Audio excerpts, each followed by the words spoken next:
కొన్నిసార్లు ఎలాంటి పరిస్థితులనైనా దాటుకొని ముందుకెళ్తూ ఏదో ఒకటి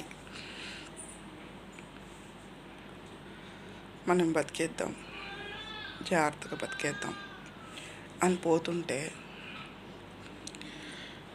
ఏవో ఒకటి అడ్డు తగులుతూ ఉంటాయి. మనకి చిరాకు పుట్టి మనం వేరే వాళ్ళతో పంచుకోవటం, చెప్పేసుకోవటం చేస్తాం. కానీ ఆ అవతల వాళ్ళకి ఇష్టం ఉండదు. ఎవరో అవతల వాళ్ళ బాధలు వినడానికి సిద్ధంగా లేరు. ఎందుకుంటారు? ఎందుకంటే వాళ్ళ బాధలు వాళ్ళకుంటాయి.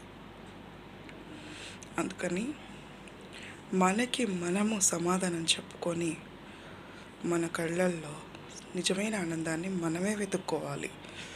అవతల వాళ్ళ ఓదార్పు